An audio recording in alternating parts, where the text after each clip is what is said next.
विश्राम नेवा उचित तेणु एथिरे खुशी लगे दुखर विषय आम ब्लॉक जड़े वरिष्ठ व्यक्तित्व को हरइले से मानसिकता से व्यक्तित्व देखा विरल से सब बड़ दुखर विषय विशेष किसी कहूना भविष्य जीवन कि सुखमय हो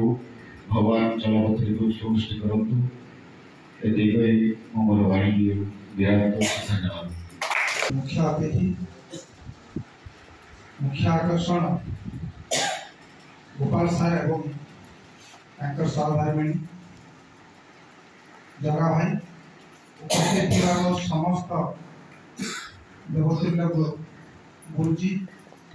शिक्षक बंधु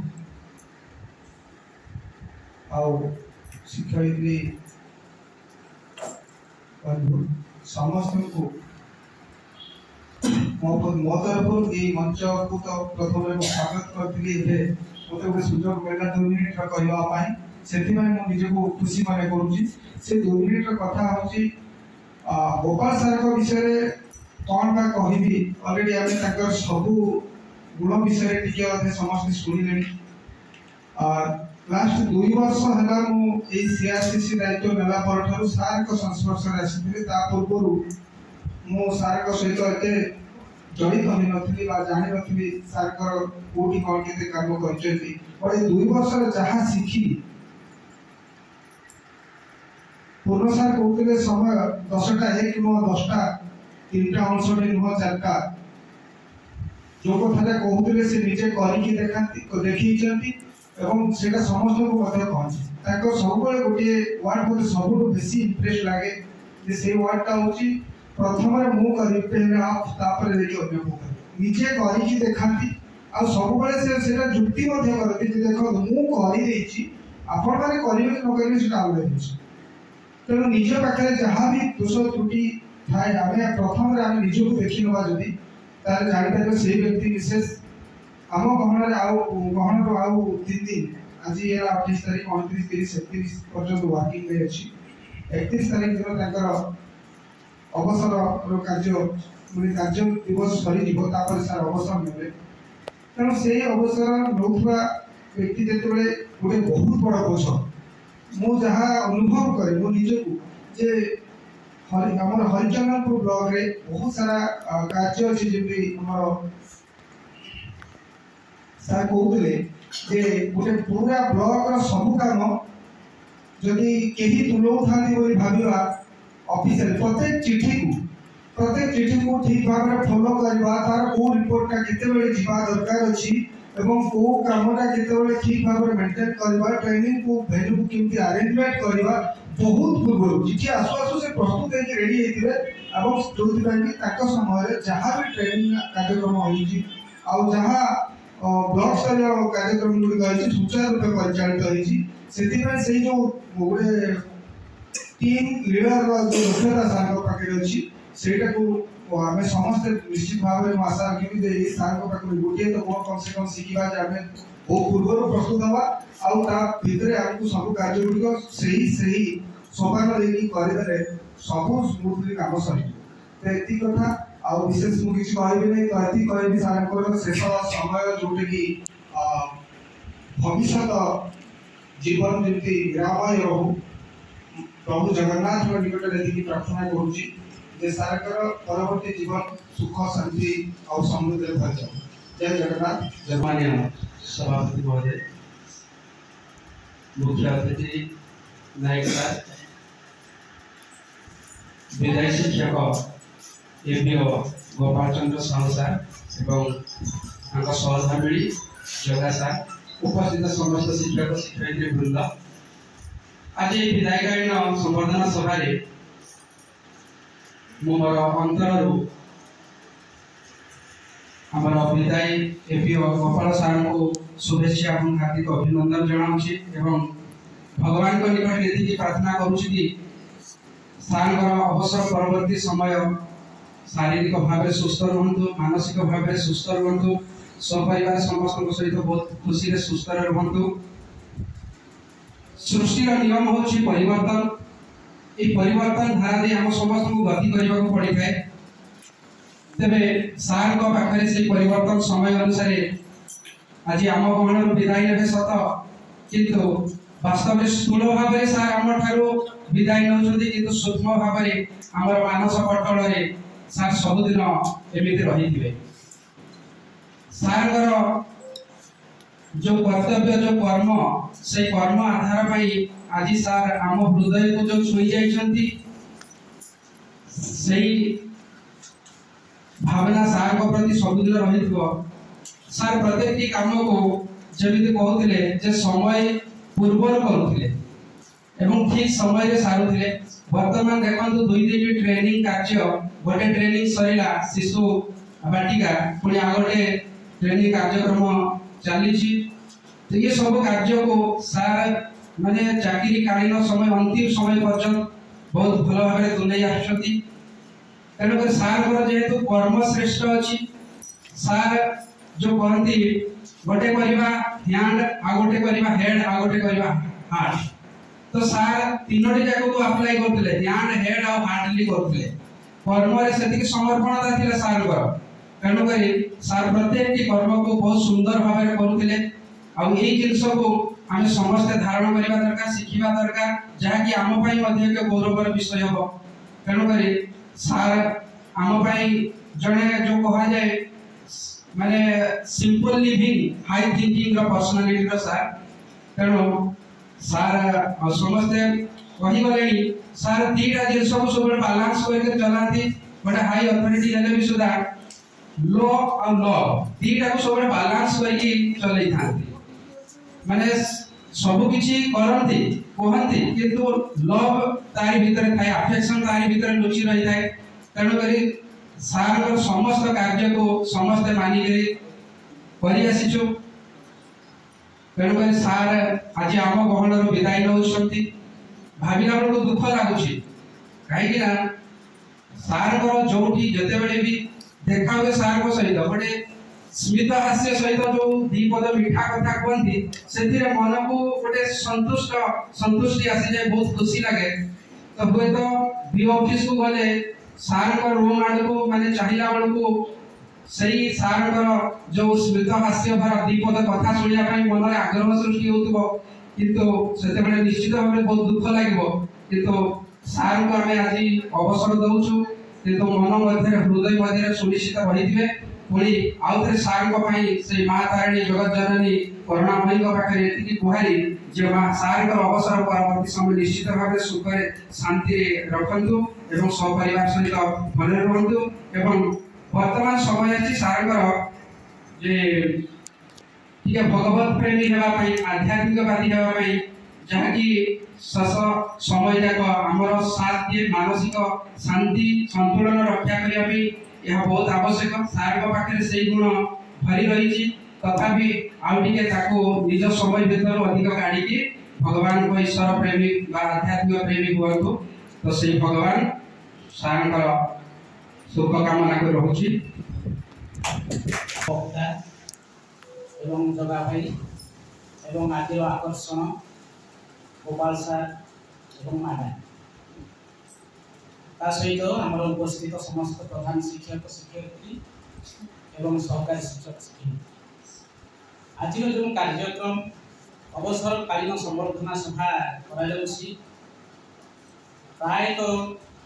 विगत दिन में जो ऑफिसर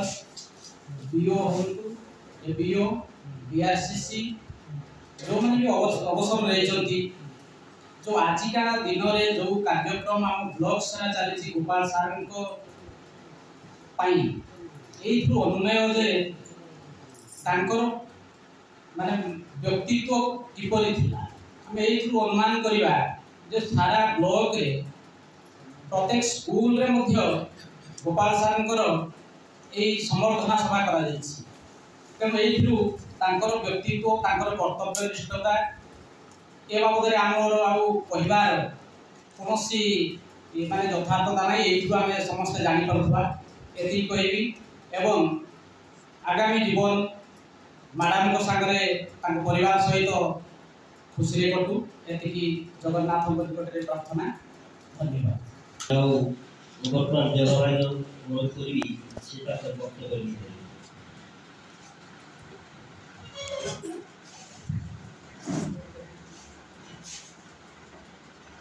କେନ୍ଦୁଝର ଆରାଧ୍ୟ ଦେବୀ ମା ତାରିଣୀ ଜଗତର ନାଥ ଜଗନ୍ନାଥଙ୍କ ଚରଣରେ ପ୍ରଣାମ। ଆଜିର ଏ ଅବସରକାଳୀନ ସମ୍ବର୍ଦ୍ଧନା ସଭାରେ ସଭାପତିତ୍ୱ କରୁଥିବା ସଭାପତି ମହୋଦୟ, ମଞ୍ଚାସୀନ ଅଧ୍ୟକ୍ଷ ମହୋଦୟ ଏବଂ ଯାହାଙ୍କ ଉଦ୍ଦେଶ୍ୟରେ ଆଜିର ସଭାର ଆୟୋଜନ ଏପିଓ ହରିଚନ୍ଦନପୁର ଗୋପାଳ ଚନ୍ଦ୍ର ସାହୁ ମହୋଦୟ ଏବଂ ତାଙ୍କ ସହଧର୍ମିଣୀ ମହୋଦୟା ସମସ୍ତଙ୍କୁ ପ୍ରଣାମ ଏବଂ ସମ୍ମୁଖରେ ଉପବେଶନ କରିଥିବା ଜଙ୍ଗିରା କ୍ଲଷ୍ଟର ନୁହଁ ଜଙ୍ଗିରା ସର୍କଲର ସମସ୍ତ ଶିକ୍ଷକ ଶିକ୍ଷୟିତ୍ରୀ ଭାଇ ଓ ଭଉଣୀ, ବାସ୍ତବିକ ଆମେ କିଛି ଦିନ ହେଲା ଉପଲବ୍ଧି କରୁଛେ ଆମ ହରିଚନ୍ଦନପୁର ବ୍ଲକର ପୂର୍ବାଞ୍ଚଳରୁ ଆରମ୍ଭ କରି ବର୍ତ୍ତମାନ ପଶ୍ଚିମାଞ୍ଚଳରେ ସାର୍ଙ୍କର ଅବସରକାଳୀନ ସମ୍ବର୍ଦ୍ଧନା ସଭା ଅନୁଷ୍ଠିତ ବିଭିନ୍ନ ଦିବସରେ ହେଉଛି। ତ ମୁଁ ଆଗରୁ ୟା ଭିତରେ ଅନ୍ୟମାନଙ୍କର ସବୁ ସମ୍ବର୍ଦ୍ଧନା ସଭା ହେଇଥାଏ, କିନ୍ତୁ ଏଭଳି ସମ୍ବର୍ଦ୍ଧନା ସଭା କେବେ ଅନୁଷ୍ଠିତ ହେବାର ପରିଲକ୍ଷିତ କରିନି। ତ ବାସ୍ତବିକ ଅଧିଶା ଯାହା କହୁଥିଲେ ଯେ ନିଶ୍ଚିତ ସେଭଳି ଜଣେ ବ୍ୟକ୍ତିତ୍ୱ ଥିଲେ ଯୋଉଥିପାଇଁ କି ଆଜି ବ୍ଲକ ସାରା ଶିକ୍ଷକ ଶିକ୍ଷୟିତ୍ରୀ ଛାତ୍ରଛାତ୍ରୀ ତାକୁ ଜୁରି ହେଉଛନ୍ତି ବା ତାକୁ ସ୍ମରଣ କରୁଛନ୍ତି, ମନେ ପକାଉଛନ୍ତି। ତ ମୁଁ ଯାହା ଜାଣିଛି, ମୁଁ ତ ସାର୍ଙ୍କ ସଂସ୍ପର୍ଶରେ ଏତେ ଆଗରୁ ଜାଣିନଥିଲି। ସିଆସି ହେବା ଠାରୁ ମୁଁ ସାର୍ଙ୍କ ବିଷୟରେ ଜାଣିଲି, ମିଶିଲି ଏବଂ ବିଭିନ୍ନ ସମୟରେ ଯେହେତୁ ମୁଁ ହେଡକ୍ୱାର୍ଟରରେ ରହୁଛି,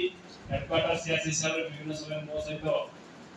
ବିଭିନ୍ନ କାମରେ ସାହାଯ୍ୟ କରିବା ପାଇଁ ମୋତେ ଲୋଡ଼ିଥାନ୍ତି। ମୁଁ ମଧ୍ୟ ତାଙ୍କୁ ସାହାଯ୍ୟ କରିଛି, ପାରୁ ପର୍ଯ୍ୟନ୍ତ ଚେଷ୍ଟା କରିଛି ସାହାଯ୍ୟ କରିବା ପାଇଁ। ଚେଷ୍ଟା ଭିତରେ ମଧ୍ୟ ମୋର ଯଦି କିଛି ତ୍ରୁଟି ବି ଥାଏ ତାହା ତ ସାର୍ ମୋତେ ନିଶ୍ଚିତ କ୍ଷମା କରିବେ। ଏବଂ ଏଇ ସେଠି ଥିବା ଭିତରେ ସେ ମ୍ୟାକ୍ସିମମ୍ ଟାଇମ୍ କୁହନ୍ତି ମୁଁ ପଶ୍ଚିମାଞ୍ଚଳକୁ ଯିବି। ପଶ୍ଚିମାଞ୍ଚଳକୁ ସେ କେତେ ଭଲ ପାଆନ୍ତି, ତାଙ୍କ ଦାୟିତ୍ୱ ମଧ୍ୟ ଥିଲା ଆମର ଯେଉଁ ନୋଡାଲ ଅଫିସର ହିସାବରେ ତାଙ୍କ ଦାୟିତ୍ୱ ମଧ୍ୟ ଥିଲା ପଶ୍ଚିମାଞ୍ଚଳର ଦାୟିତ୍ୱ। ତେଣୁ ଏଇଠି ଯେଉଁ 4ଟି କ୍ଲଷ୍ଟର ରହିଲା, ସେ କ୍ଲଷ୍ଟରର ଶିକ୍ଷକ ଶିକ୍ଷୟିତ୍ରୀ ହଉ କିମ୍ବା ଆପଣଙ୍କର ବିଦ୍ୟାଳୟର ଉନ୍ନତି ପାଇଁ ସବୁବେଳେ ସେ ଚେଷ୍ଟିତ ରହୁଥିଲେ ଏବଂ ସେ ଯେତେବେଳେ ଯୋଉଠିକି ଯାଆନ୍ତି କୁହନ୍ତି ନାହିଁ ଯେ ମୁଁ କୋଉଠି ଯାଉଛି, ଏବଂ ବିଫୋର ଟାଇମ୍ ସେ ପହଞ୍ଚି ଯାଆନ୍ତି। ସ୍କୁଲ ଆରମ୍ଭ ହେବା ପୂର୍ବରୁ ଆପଣମାନେ ଜାଣିନଥିବେ ସେ ଏତେ ଦୂରରେ ଆସିକି ପାଖରେ ପହଞ୍ଚି ଯାଇଥିବେ। ତେଣୁ ସମୟଟାକୁ କେତେ ସେ ଗୁରୁତ୍ୱ ଦେଉଥିଲେ। ଆମେ ଯେଉଁ ସେବା ମନୋବୃତ୍ତି ନେଇକି ଆମେ ଯେଉଁ ଆସିଛେ ସେବା କରିବା ପାଇଁ, ଆମର ସେ ସେବା ମନୋବୃତ୍ତି ସେ ସମୟକୁ ଦେଖିକି ଆମେ ନିଶ୍ଚିତ କରିବା ଉଚିତ। ତେଣୁ ସେଥିପ୍ରତି ସେ ବହୁତ ସଜାଗ ଥିଲେ। ମୁଁ ଯାହା ଜାଣିଛି ସେ ତାଙ୍କ ଦୀର୍ଘ 37 ବର୍ଷ ଚାକିରି କାଳ ଆରମ୍ଭ କରିବାରେ ପ୍ରଥମେ ପ୍ରାଥମିକ ଶିକ୍ଷକରୁ ଆରମ୍ଭ କରିଛନ୍ତି, ତାପରେ ଉଚ୍ଚ ପ୍ରାଥମିକ ଶିକ୍ଷକ ହେଇଛନ୍ତି, ତାପରେ ସିଆରସିସି, ତାପରେ ପ୍ରଧାନ ଶିକ୍ଷକ ଏବଂ ଶେଷରେ ଅତିରିକ୍ତ ଗୋଷ୍ଠୀ ଶିକ୍ଷା ଅଧିକାରୀ ଭାବେ ଆଜି ଅବସର, ଆଜି ନୁହଁ ତ ଆଉ 2 ଦିନ ପରେ ଅବସର ନେବେ। ତ ମୁଁ ଭାବୁଛି ତାଙ୍କର ଆଉ ଗୋଟେ ଅବଶେଷ ରହିଯାଇଥିଲା ଗୋଷ୍ଠୀ ଶିକ୍ଷା ଅଧିକାରୀ। ମୁଁ ତାଙ୍କ ପାଖରୁ ମଧ୍ୟ ଶୁଣିଛି ଯେ ମାସେ ହେଲେ ମଧ୍ୟ ମୁଁ ଯିବା ପାଇଁ ଚାହୁଁଥିଲି, କିନ୍ତୁ ଶେଷ ମୁହୂର୍ତ୍ତରେ ମଧ୍ୟ ସେଇଟା ହେଇପାରିଲାନି। ଅବଶ୍ୟ ସୁନିଶ୍ଚିତ ଥିବ ତାଙ୍କର ମନ ଭିତରେ। ତଥାପି ସେ ତୃଣମୂଳ ସ୍ତରର ଶିକ୍ଷକ ବିଭିନ୍ନ ସମସ୍ୟା ପ୍ରତି ଜାଣିଥିଲେ। ସବୁ କଥା ଯେହେତୁ ସେ ହୃଦୟଙ୍ଗମ କରିଥିଲେ, ସେଇ ପାଦ ଦେଇକିରି ବା ସେଇ ସୁପାର ଦେଇକିରି ଆସିଥିଲେ, ତେଣୁ ସବୁ ବିଷୟରେ ସେ ଜାଣିଥିଲେ। ତେଣୁ ଜଣେ ଶିକ୍ଷକ କିଭଳି ଶିକ୍ଷାଦାନ କରିବା ଉଚିତ ବା କିଭଳି ସେ ତାର କର୍ତ୍ତବ୍ୟ କରିବା ଉଚିତ ତାହା ସେ ଜାଣିଥିଲେ। ବାସ୍ତବିକ ଦୁନିଆ ହେଉଛି ଯେ ରଙ୍ଗମଞ୍ଚ, ସେ ରଙ୍ଗମଞ୍ଚରେ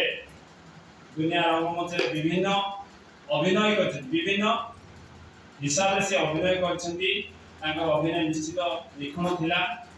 तो आमे समस्ते अभिनय जहाँ जहाँ भी थिला जो जो क्षेत्र में सी आसी आमे निश्चित मन रखा परवर्ती समय आमे निश्चित जदि अभिनय निखुण थिला बोली आमे भावित निश्चित मन रहिबो एवं परवर्ती समय आमे ताको मन करिबा और शेष एभली एक कार्यक्रम कर सर्कल समस्त शिक्षक शिक्षयित्री समस्त को अशेष अशेष धन्यवाद एवं शेष गोपाल सार एवं सहकर्मी अवसर कांड परवर्ती समय कि सुखमय शांतिमय माँ तारिणी निकट प्रार्थना अवसरकालीन संवर्धन स्तर मुख्य अतिथि जहाँ प्रत्येक मोमेंट रे मु खाली कॉल करे सर मो कार्य के सहयोग करे से केबे मना करबी नहीं निश्चित भाव से ठीक समय आसी मन सहयोग करे हमको हृदय अधिक धन्यवाद देवी तो सार को कहली वक्तव्य कथन करी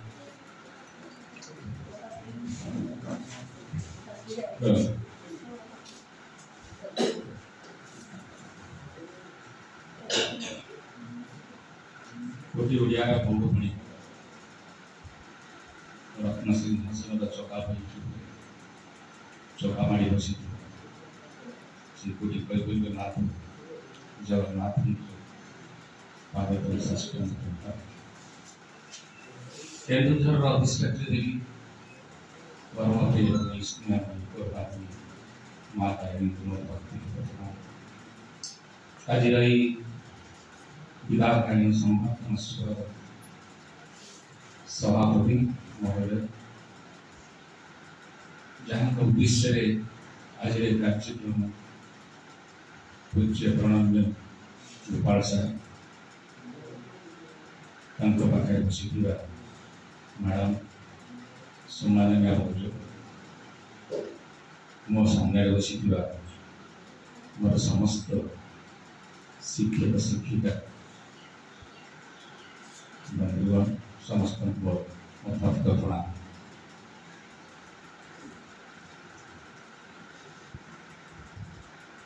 थे बीडी कॉलेज में मो भैल्यूएशन खाता आसला बेले मोर कथा मुझे से दिन थर्ड इयर पिलांकर गोटे फेयरवेल मीटिंग होता भुवनेश्वर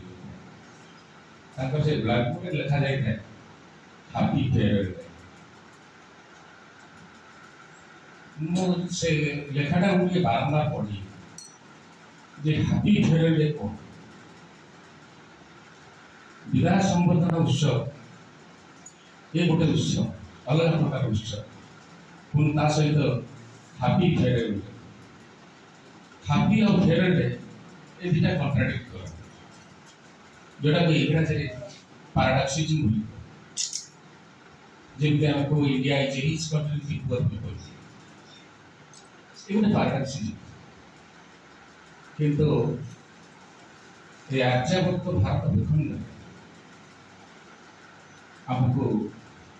एक शब्द देखा पड़े आम भी आज बहुत उत्फुल्लित जन विराट ना हैप्पी फेयरवेल देखा ये माटीर परंपरा जी जन्म होती से निश्चित भाव विराट पड़े जे निजुक्ति पाई से अवसर ये माटीर परंपरा एवं अवसर समय आम गुणगान करूँ खुशी विदाय तार कारण परवर्ती समय से व्यक्ति अनुशोचना न करूँ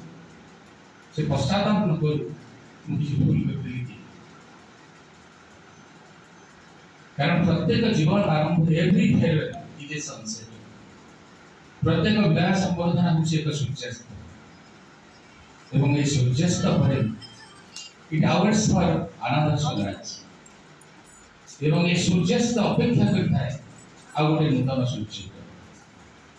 सब शेष गोटे आरंभर किरण देखा सार विदाय होती तामाने नहीं ताकर सब कार्य सरीगला ए विदाय ताकर आउ जीवन एक नूतन अध्याय आरंभ एवं ए जीवन ताको आहुरी प्रेरणा देव आगक नवा से इतिहास को रोमांचन करेंगे मुझे कौन कर कारण Manish time is priceless life is also priceless जीवन हूँ अमूल्य संपद ये समय भी अमूल्य संपद सात को रिटायरमेंट टाइम जुआर और समय क्या अपेक्षा गोटे life span short life span आमर एक सीमित जीवन सब भितर आमको आम कार्य सब संपादित कर गोपाल सार को मत विशेष भाव जानी सार मत देखला चिन्हा चिन्हा लगुले मुझे देखला चिन्हुली गत थर निर्वाचन समय से ट्रेनिंग आम रिलेटिंग अफसर थी सार आम ट्रेनिंग भाई क्लियर कट कॉन्सेप्ट जो मैंने बुझे जाते से कॉन्सेप्ट एमती भाई क्लियर करते स्टडी करी क्वेश्चन भी पचारि से कॉन्सेप्ट क्लियर मुह को देखिए जानते सब हस मुझे देखी कारण हसुवा लोक के बुढ़ा हुए आ बुढ़ा लोक मुहर के हस जी हसु थाए जीवन अवसर आसे जी हसु थाए जीवन बार्धक्य आसे बार्धक्य आसीथिबा लोकर हस बंद युवक फिल्म श्री अरविंद कथा कहते I have seen an old man at the age of 20 but a young man at the age of 80 जड़े 80 वर्षर युवक को देखी जड़े 20 वर्षर वृद्ध को देखी श्री अरविंद कथा सार 60 वर्ष वृद्ध नहीं एवं युवक तो काम कर उत्साह उद्दीपना शक्ति सामर्थ्य भी होती सार निश्चित भाव जो अधूरा काम से रखी जो शिक्षक मान से प्रेरणा होती भावुची भविष्य से आहरी समस्त को एक साहाଯ୍य कारण आमको आहरी आगे रॉबर्ट फ्रॉस्ट से कविता The woods are lovely, dark and deep, but I have notices to keep. Miles to go before I sleep, miles to go before I sleep. अंधार जेती की आलू जेती की सुंदर से अंधार जेती की सुंदर से की एक गहन बन फिर तू सकाळे संकल्प अचल रखतु मन आगे पड़ी पथ बहुत दूर अभी केते बाकी चली पड़ी before I sleep miles to मतलब अनेक रास्ता जो पड़ो कारण रास्ता शेष nobody has seen the end of the road एक के देखी रास्ता खोल सही तो एटी सही पाए जब से शेष रास्ता पहुंच गया बेलू से रास्ता शेष